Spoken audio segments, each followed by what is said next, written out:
तालिबान हमले के बाद पेशावर में जो हमला हुआ उसकी तो सभी देशों ने निंदा की। हमारे देश के गृह मंत्री ने भी भारत में हाई और रेड अलर्ट का भरपूर एक्शन लिया। किंतु क्या सिर्फ ये कहने की बातें थी या वाकई में दिल्ली जैसे शहर में, जो कि देश की राजधानी है, उसमें हाई अलर्ट है या नहीं? इसके लिए हमारी टीम ने एशिया के सबसे बड़े कंप्यूटर मार्केट नेहरू प्लेस में सर्वे किया और उस सर्वे में हमें पता चला कि सुरक्षा के नाम पर इकलौता पुलिसकर्मी भी लापता था, जिसकी काफी तलाश करने पर भी हमारी टीम को नहीं मिला। इस संबंध में हमने नेहरू प्लेस वेलफेयर एसोसिएशन के अध्यक्ष अनिल तनेजा जी व चेयरमैन जितेंद्र कुमार गुप्ता जी से बात की। आइए उनसे पूछते हैं यहाँ की बदहाल और खुशहाल स्थिति के बारे में।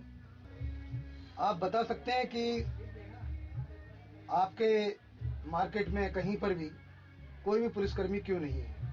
पुलिसकर्मी जो है सिर्फ अपना पैसे इकट्ठे करने के लिए आते हैं शाम को, और दिन भर अपना हम भगवान भरोसे जी रहे हैं। आज मेरे को 35 साल हो गए नेहरू प्लेस में आए हुए, लेकिन सुरक्षा व्यवस्था के नाम पे सिर्फ भगवान भरोसे ही है। कोई दो बूथ बने हुए हैं, लेकिन कोई पुलिस वाला नदारद होता है, अपना कलेक्शन हो या कुछ हो तभी कोई दिखाई देता है, नहीं तो कभी कोई दिखाई नहीं देता। भाई स्पीकर्स चालू कर देते हैं तेज स्पीड पे, जिससे लोगों को लगे कि पुलिस है, लेकिन उस पुलिस का स्पीकर का कोई फायदा नहीं। जो कैमरे यहाँ लगे हुए हैं उन कैमरों का भी यहाँ कोई फायदा नहीं। पुलिस ने पैसे खर्च करके कैमरे लगाए थे, उसकी जो स्क्रीनिंग होती है थाने में होती है, हम लोगों को कुछ नहीं पता क्या हो रहा है क्या नहीं हो रहा। और यदि कोई वारदात हो भी जाए, कैमरे में आ भी जाए, तो पकड़ में नहीं आता वो आदमी। आप कहना ये चाहते हैं कि पुलिस इस मामले से आंखें मूंद कर बैठी हुई है? आंखें मूंद के नहीं बैठी, अब आंखें मूंद, हम तो यही कहेंगे आंखें मूंद के बैठी है। हालांकि चौकी है, नेहरू प्लेस के नाम से चौकी है, लेकिन दिन में कोई सिक्योरिटी वाला आदमी नहीं, कोई कैमरे नहीं। यदि आप कैमरों में अच्छी भली बातें देख सकते हैं, दिन में कितनी दफा कोई आदमी, कितनी देर के लिए कोई सिपाही या कोई आता है। तनेजा जी, क्या आप प्रेसिडेंट होने के नाते आपने स्थानीय पुलिस चौकी नेहरू प्लेस को या एसएचओ को या पुलिस उपायुक्त को कोई पत्र दिया है इस संबंध में? कई बार फोन कर चुके हैं उनको। हमने डीसीपी साहब से मिले हैं, मंदिर उनको भी कह के आए थे। उन्होंने एक अपना बंदा हमें भेजा नेहरू प्लेस में, कि पूरा नेहरू प्लेस मैंने दिखाया, उनके बंदे को भी दिखाया कि एक भी पुलिस वाला नहीं था उस टाइम ड्यूटी में। पुलिस बूथ में गए, वहाँ भी कोई नहीं था, पूरा नेहरू प्लेस घुमा लिया, कोई पुलिस नहीं था वहाँ पे। तो उन्होंने प्रॉमिस किया है कि जल्दी कोई एक्शन लिया जाएगा यहाँ, बट अभी 3-4 दिन हो गए, अभी तक तो यहाँ कोई पुलिस वाले की ड्यूटी नजर नहीं आई। प्रमुख समस्या क्या है आपके यहाँ मार्केट में? समस्या सबसे बड़ी तो इस समय जो पूरा दिल्ली हाई अलर्ट पे है। मैं पुलिस प्रशासन से ये पूछना चाहता हूँ कि हाई अलर्ट दिल्ली, मतलब नेहरू प्लेस क्या दिल्ली में नहीं आता है क्या?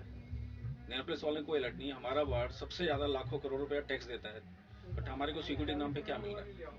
हम भगवान भरोसे बैठे हैं। आज अगर यहाँ कोई टेररिस्ट अटैक हो जाए, कुछ हो जाए, तो हमें बचाने वाला कोई नहीं, एक पुलिस वाला भी नहीं है यहाँ पे। ऐसा क्या कराना है कि नेहरू प्लेस को क्यों किनारा किया जाए, ये हम पूछना चाहते हैं पुलिस प्रशासन से। इस संबंध में आपने किसी को पत्र लिखा है?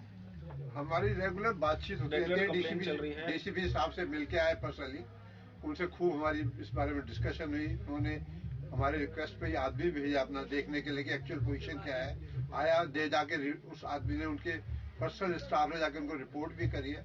हमने गोगिया साहब से टाइम भी ले रखा मिलने का, लगातार कोशिश कर रहे हैं ज्वाइंट सीपी साहब से मिलने की, इस बारे में उनको अवगत कराएं, जिससे कि यहाँ की स्थिति से उनको ये सही स्थिति का जायजा उनको मिल जाए।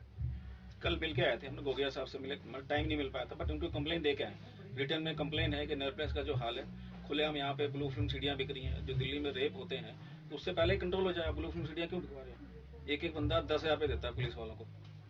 इस बारे में चौकी इंचार्ज से आप मिले थे? कई बार मिल चुके हैं। क्या कहना है उनका कोई रिस्पॉन्स नहीं, उनका फुर्सत ही नहीं, नेहरू प्लेस वालों के लिए कोई फुर्सत ही नहीं उनके लिए। ब्लू फिल्म की सीढ़ियां बिक रही हैं, उसके बारे में पुलिस का क्या कहना था? कुछ नहीं, उनके हिसाब से हम चेक करेंगे, देखते हैं, देख रहे हैं। उनको सिर्फ अपना है कि मंथली मिल रहा है, उनसे कोई मतलब नहीं। ये थे हमारे साथ नेहरू प्लेस वेलफेयर एसोसिएशन के चेयरमैन जितेंद्र गुप्ता और प्रेसिडेंट अनिल तनेजा। उनका कहना है कि स्थानीय पुलिस सिर्फ उगाही में व्यस्त रहती है, उसके अलावा उसे सुरक्षा व्यवस्था से कोई लेना देना नहीं है। अब इस मार्केट में कोई हादसा हो, उससे बेहतर हो कि क्या यहाँ पर सुरक्षा व्यवस्था जरूरी है अथवा नहीं, ये एक बहस और चिंता का विषय है। इसके लिए हम इनसे दोबारा ये पूछना चाहते हैं कि इस संबंध में आपने कितने लोगों को पत्र लिखा है? हमने जॉइंट सीपी साहब से मुलाकात करने की पूरी कोशिश की। हम वहाँ बैठे भी रहे, बाई चांस मीटिंग में व्यस्त थे, तो उन्होंने हमको शुक्रवार का फ्राइडे का टाइम दिया है। फ्राइडे को उन्होंने बुला रखा है हमको, और हम इस बारे में अवगत कराएंगे। हमारी मेन दिक्कत सबसे बड़ी ये है कि पुलिस डिपार्टमेंट में भी तालमेल नहीं है। ट्रैफिक मेट्रो स्टेशन के आसपास इतनी पट्टियां रेडियां लग गया, सारा ट्रैफिक जाम रहता है। एसीपी ट्रैफिक कहते हैं जी ये काम लोकल पुलिस का है, मेरा काम नहीं है। और लोकल पुलिस कहते हैं जी हमारे पास स्टाफ नहीं, हम क्या करें, और या उनको अपनी उगराई से फुर्सत नहीं है। इसलिए चिंता का विषय ये है कि पुलिस के डिपार्टमेंट में ही तालमेल नहीं आपस में। यहाँ आपके जेब में पैसे हो, आप जहाँ मर्जी पुलिस को पैसे दो, जहाँ मर्जी आप दुकान लगा लो, आपको कोई पुलिस वेरिफिकेशन की जरूरत नहीं है, कोई आईडी प्रूफ की नहीं चाहिए। आपने सिर्फ पुलिस वालों को पैसे दे दिया, उनको दलालों को पैसे देना और दुकानें अपनी लगा लो। पूरे नीचे ग्राउंड फ्लोर फर्स्ट फ्लोर में कॉरिडोर पूरा कब्जा रखा है। भाई किसने इनको परमिशन दी यहाँ बैठने? कल को कोई हादसा हो जाएगा, आपके पास कोई प्रूफ है कि जो बंदा मरा था ये कहाँ से आया था, क्या है? कोई आईडी, कुछ नहीं।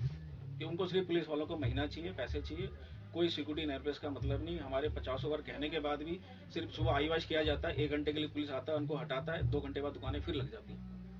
क्षेत्र में कितने गेट लगाए गए हैं? सुरक्षा व्यवस्था के लिए कितने चैनल गेट लगाए गए हैं? कोई गेट नहीं है, खुला पड़ा है पूरा नेरपेस खुला है, जहां मर्जी जो भी आया जितने मर्जी मार लो, कोई कुछ भी नहीं। यहाँ पे 2-2.5 लाख आदमी डेली आता है, कहीं कोई चेकिंग नहीं, कहीं कुछ नहीं। जो मर्जी लाए, जो मर्जी रख दे, जो जहाँ मर्जी बैठ जाए अपना सामान बेचने, कोई किसी तरह की यहाँ पुलिस व्यवस्था नहीं है। आपका कहना ये भी था कि क्षेत्र में चरस और गांजे की सप्लाई होती है और यहाँ बैठकर लोग चरस गांजा पीते भी हैं। तो यहाँ हमने दिखाया, वीडियो फोटो दे रखी है, हम डीसीपी ऑफिस उनके ऑफिस में फोटो देके आए, उनके पूरे फोटो देके आए। आप देखिए बंदा कैसे ड्रिंक कर रहा है, क्या कर रहा है। आप ये मानते हैं कि आपके नेहरू प्लेस मार्केट में चरस गांजा बिकता है? पिया जा रहा है, बिकेगा आइडिया नहीं, बट पी रहे हैं बंदे यहाँ खुले में। जो सीढ़ी बेचने वाले कई दुकानदार पी रहे हैं, और कहाँ से हमने पुलिस वालों को कहा था, पर उन्होंने कोई इंटरेस्ट नहीं लिया इस बारे में।